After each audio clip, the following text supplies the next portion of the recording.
오늘 여러분들에게 봉독해 드린 이 본문은 몇 안 되는 마태, 마가, 누가, 요한, 사복음서가 모두 기록하고 있는 그런 이 내용입니다. 이 베드로가 어떤 사람인가?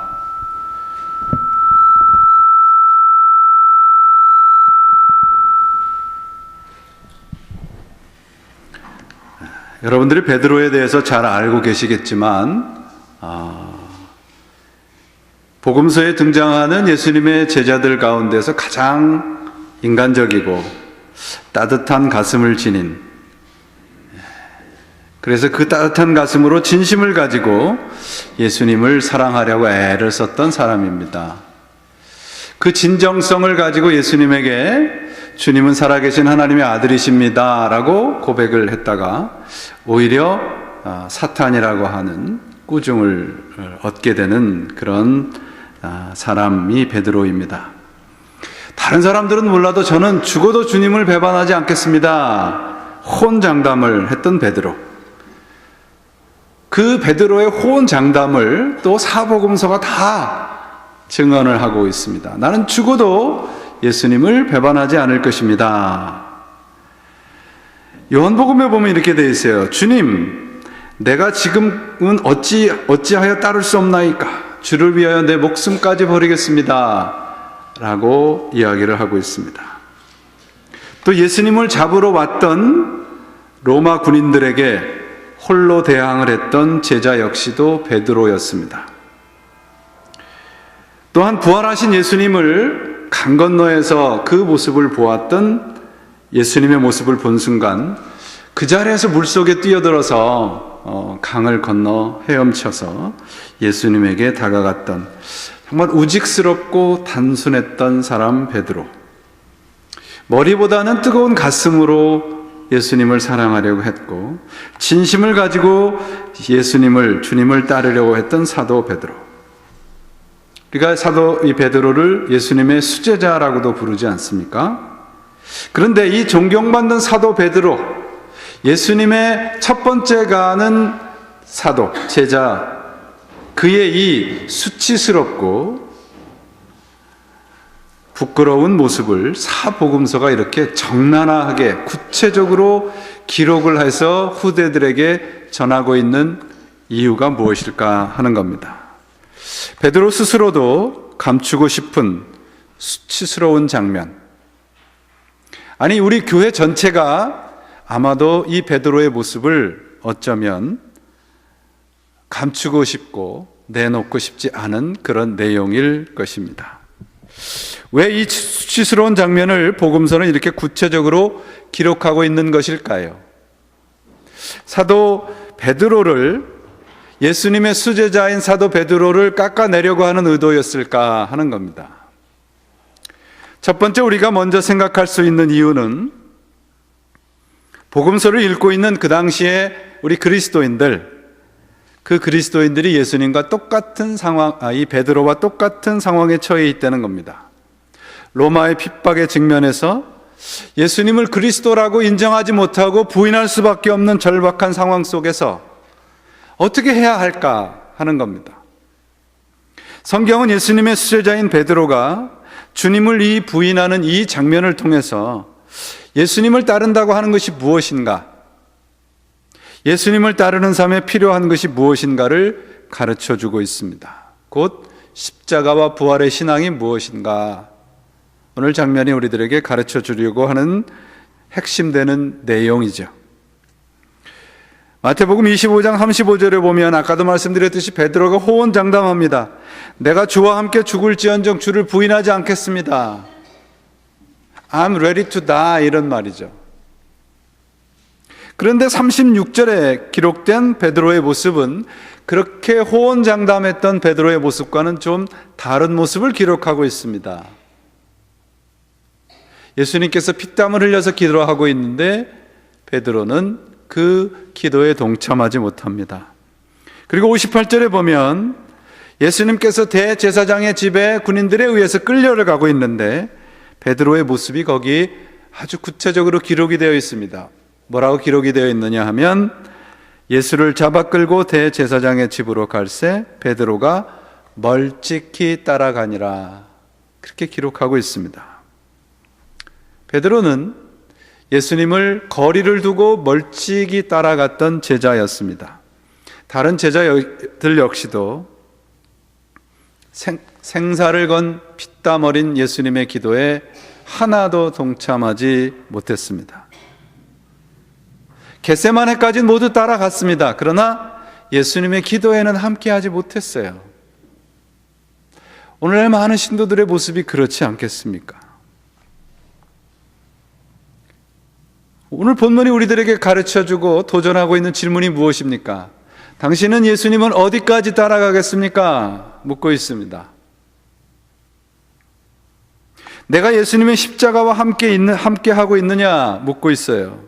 본문을 자세히 여러분들이 읽어보시면 예수님께서 대제사장에게 신문을 받고 있고 베드로 역시도 계집 종들에 의해서 신문을 당하고 있는 것을 봅니다. 예수님은 대제사장에 의해서, 베드로는 계집 종들에 의해서 신문을 받고 있어요. 예수님과 베드로의 신문이 동시에 이루어지고 있음을 알 수 있습니다. 베드로에게 뭐라고 묻습니까? 당신이 예수와 함께 한 사람입니다. 대답은 아니에요. 아닙니다. 당신이 그들 중에 한 사람입니다. 저주하면서 아닙니다. 당신은 그들과 함께 한 사람입니다. 대답 역시 저주하며 아닙니다 였습니다. 이 세 가지의 질문이 무엇입니까? 베드로에게 한 이 질문은 바로 우리들에게 한 질문입니다. 당신은 예수를 믿는 사람입니까? 우리의 대답은 항상 아멘입니다. 당신은 예수님을 따르는 사람입니까? 그러면 우리는 머뭇거립니다. 그래서 어떤 사람은 예수님을 믿는 사람들을 믿음이와 따름이라고 구분을 해서 부르기도 합니다. 믿는 사람들이 있는데 따르는 사람이 없다는 것이죠. 예수님을 우리가 구세주로 믿는다는 것은, 고백한다는 것은 그분과 함께 가겠다는 약속이죠. 우리의 상황이 어떠하든지 주님을 믿겠다는 것은 그 상황보다 예수님을 더 믿고 의지하겠다는 고백이고 약속입니다. 손해가 나도 이익이 나도 흔들리지 않겠다는 겁니다. 예수님 사랑합니다. 이거는 남자가 여자를, 여자가 남자를 사랑하는 것, 부모가 자녀를 사랑하는 것, 그 이상이지 않습니까? 그런데 이 고백과 결단이 십자가를 지기까지 따라가야 하겠다는 건데 멀찍이 따라가고 있는 베드로의 모습을 보면서 제 자신의 모습을 보게 됩니다. 왜 멀찍이 따라갔을까요? 따라가다가 손해가 나면, 따라가다가 가기 싫으면 도망가겠다는 거죠. 언제나 뒤를 돌아서 도망갈 준비를 하고 있는 겁니다. 신앙이 여러분 오늘날 마치 무슨 비타민과 같은 영양식품이 되어버렸어요. 먹으면 나에게 좋다. 그러면 신앙을 허겁지겁 비타민 먹듯이 먹습니다. 그런데 그것이 나에게 이득이 되지 않는다 싶으면 거침없이 버려버려요. 십자가라고 하는 것은 바라보라고 있는 것도 아니고 멀찍이 따라가라고 있는 것도 아닙니다.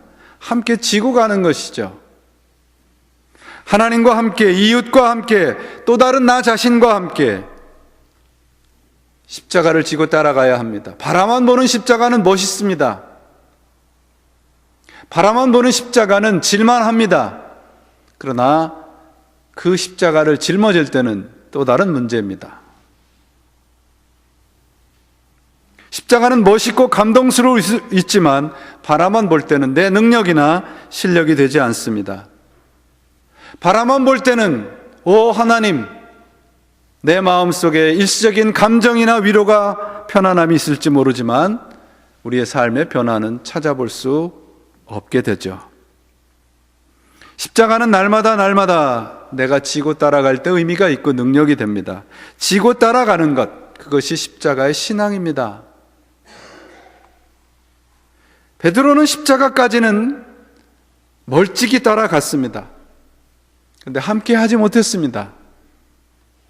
요사이 그런 말이 있잖아요. 교회나 세상에 커미트는 많은데 커미트먼트는 적다는 거예요. 커미티에 참여하는 사람들이 있는데 커미트먼트 하는 사람들은 적다는 겁니다. 오늘날 교회도 그렇지 않습니까? 예배 참석하는 사람들은 있는데 그 예배를 살아내는 사람들은 그렇게 많지 않은 것 같아요. 베드로는 멀찍이 따라갔던 제자였습니다. 곧 진심을 바쳤는지는 모르지만 그의 온 몸을 바치지는 못했다는 거죠. 베드로는 철저하게 실패합니다. 3번 예수님을 부인했다는 것은 3이라는 숫자는 완전 숫자잖아요. 완전하게 실패를 했다는 겁니다. 그것도 하찮은 계집 종 앞에서. 예수님께서는 세상의 권력을 향해서 내가 하나님의 아들이고 나를 따라오는 자는 모두 다 구원이 있다고 당당하게 말씀하고 있는데 그의 수제자 베드로는 종들 앞에서 벌벌 떨면서 예수님을 부인하고 있는 것입니다. 바로 그 장면에서 베드로가 저주를 하면서 예수님을 부인하고 있는 그 장면이 이 누가복음에서는 아주 생생하게 기록을 하고 있습니다. 누가복음 오늘 본문의 내용이 있는 누가복음에 보면 누가복음 22장 62절에 보시면 이렇게 되어 있습니다. 표준 세번역으로 읽어드립니다. 주님께서 돌아서서 똑바로 베드로를 보시니 이렇게 되어 있어요. 영어 성경에는 The Lord turned around and looked straight at Peter. 베드로는 지금 쩔쩔매면서 땀을 흘리면서 예수님을 부인하려고 애를 쓰고 있는데 그 순간 예수님과 베드로가 시선이 서로 맞았던 겁니다. 예수님께서 베드로를 바라본다라고 하는 이 헬라어 단어가 엠플레포라는 단어인데요. 이 단어에는 참 무궁무진한 뜻이 담겨져 있는 단어입니다. 예수님이 처음 베드로를 만났을 때 베드로를 바라봤던 그것이 엠플레포입니다. 이 단어의 뜻은 이해의 마음을 가지고 본다는 것입니다.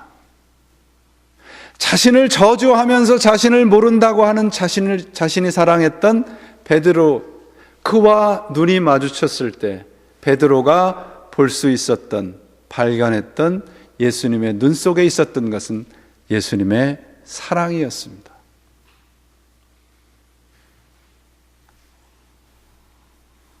주님은 베드로를 바라보면서 괜찮다라고 말씀하시는 거예요. 괜찮다. 그 눈으로 우리를 바라보고 계십니다. 우리의 잘못과 약함과 실패와 좌절과 상처와 두려움의 자리에서 주님께서는 괜찮다라고 우리를 바라보고 계십니다. 우리의 배신에도, 우리의 돌아섬에도, 우리의 실패에도 불구하고 상관없이 신실하게 사랑하고 계십니다. 우리의 실패와 고난과 심지어 배신의 자리에도 엠플레포, 우리를 이해하고 계시고 우리를 사랑하고 계신다고 말합니다. 그래, 내가 안다. 네가 나를 부인하려고 하는 그 아픔을 안다. 그 마음을 안다. 여러분, 바로 이 사랑이 우리 그리스도인에게 가장 큰 힘이요 능력이 되어야 합니다. 우리는 상황에 따라서 예수님을 배신할 수 있습니다. 그러나 우리가 소망이 있는 것은 주님께서는 상황과 상관없이 우리를 사랑하고 계신다는 거예요. 이 사순절, 이 고난주간을 앞에 놓고 여러분들이 그동안 수없이 주님을 배반했던 그런 모습들을 주님께서는 끌어안고 계시는 것을 믿으시고 주님의 사랑을 다시 한번 확인하시는 이 절기가 되시기를 바랍니다. 베드로가 뭐라고 얘기를 합니까? 요한복음 21장에서 부활하신 주님을 만납니다. 베드로가. 그때 주님께서 물어요. 3번을 묻잖아요. 네가 나를 사랑하느냐? 3번 부인한 것을 다 제하여 버리시고 베드로의 당신이, 내가 당신을 사랑하는 것을 주님은 아십니다. 그대로 받아주시잖아요. 그 우리 주님이십니다. 처절한 실패 가운데, 울부짖고 있는 베드로의 통곡 가운데 소망이 시작이 되는 거예요. 처절한 실패 가운데 울부짖는 이 통곡이 베드로를 제자리에 돌려놓습니다. 여러분, 그리스도인이란 예수를 믿으면 불행 끝, 행복 시작, 실패 끝, 성공 시작이 아니에요. 그리스도인이 결코 넘어지거나 실패하지 않는 사람이 아닙니다. 진정한 그리스도인이 된다는 것은 나라고 하는 존재는 홀로 실패할 수밖에 없다는 것을 깨닫고 인정하면 주님의 함께 하심이 그 자리에서 시작이 됩니다. 다시 일어서는 힘을 주시는 주님을 발견하게 됩니다. 시편 37편 27절 말씀에 저는 넘어지나 아주 엎드러지지 아니함은 여호와께서 손으로 붙드심이라. 주님이 손으로 붙들고 계시기에 우리는 정말 많은 순간 넘어지고 실패할 수밖에 없지만 주님께서 우리를 붙들고 계십니다. 베드로는 통곡 가운데 이 주님을 만납니다. 배신의 한복판에서 바로 이 사랑을 주님의 눈 안에서 발견하게 됩니다. 그의 울부짖음은 결국 십자가에 거꾸로 달리는 것을 영광으로 알기까지 주님과 함께하는 자리에 가게 되는 것이죠. 회복되는 겁니다. 예수님과 하나가 되는 것이죠. 이제 멀찍이 따라갔던 주님과의 거리가 없어지고 그분과 하나가 된 것입니다. 무엇을 통해서? 그의 통곡과 주님의 사랑하심을 통해서요. 두 번째로 베드로가 왜 통곡했을까 하는 겁니다. 물론 예수님을 모른다고 말해버린 자신의 잘못을 뉘우치는 애통과 통곡이었을 것입니다. 그런데 단순히 그렇게 잘못을 깨닫는 것에 지나지 않아요. 베드로의 이 통곡 이후에 베드로의 삶은 180도 달라집니다.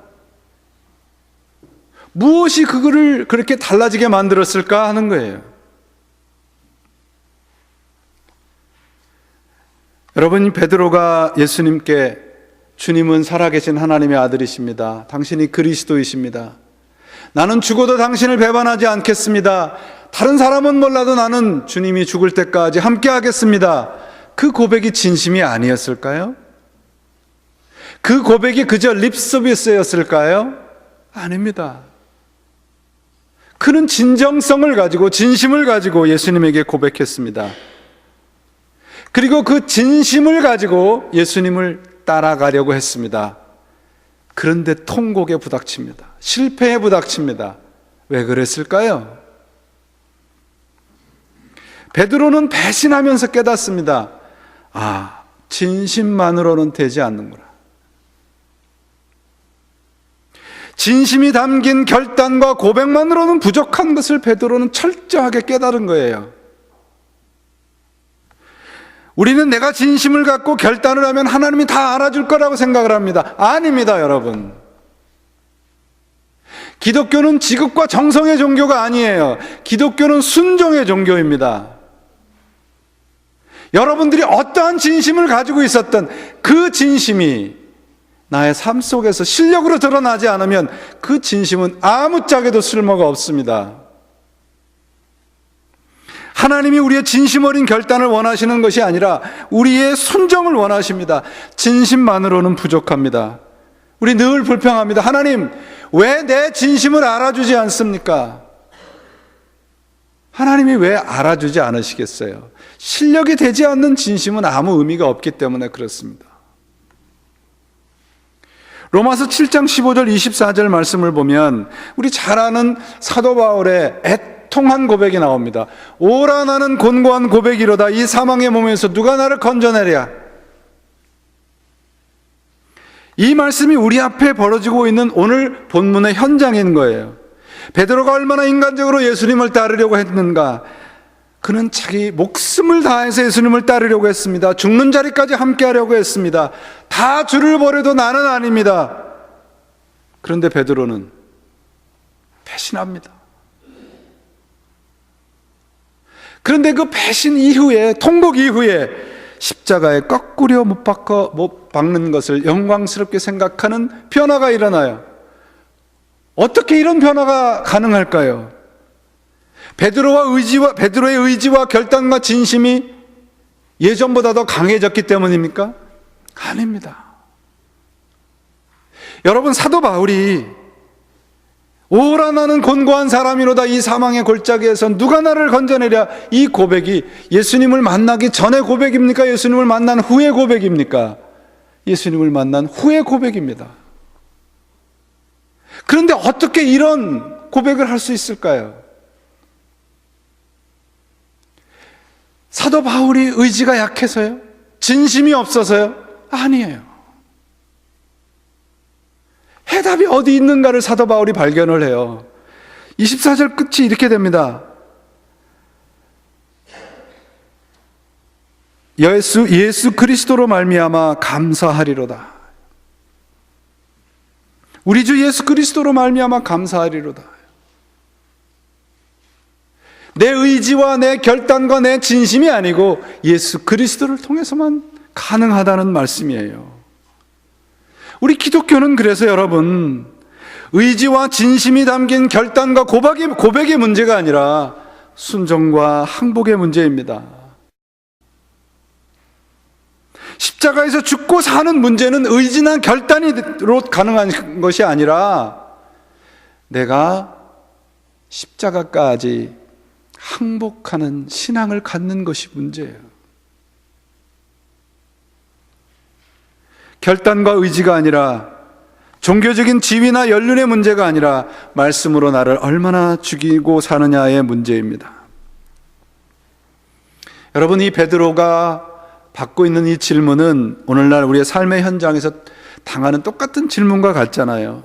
당신은 예수를 믿는 사람입니까? 모든 것이 좋고 나에게 별로 손해가 나지 않을 때는 우리는 언제나 아멘 할 수 있습니다. 그런데 내가 좀 손해가 나고 내가 좀 억울해지고 내가 예스를 하면 많은 것을 잃어버릴 것 같은 순간에는 우리는 멈칫합니다. 그리고 다시 돌아보게 됩니다.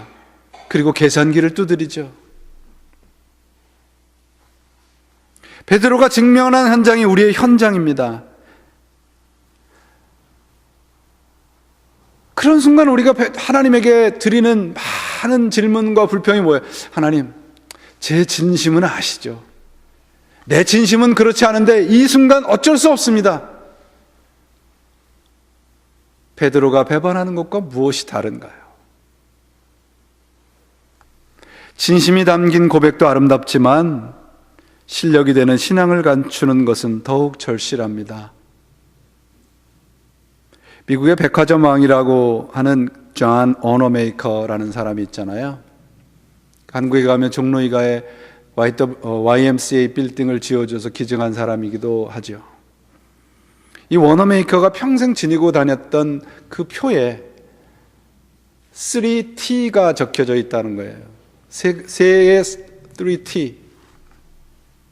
첫 번째 T가 thinking, 두 번째 T가 trying, 세 번째는 trusting in God입니다. 생각하고 실천하고 그리고 하나님을 믿는 거죠.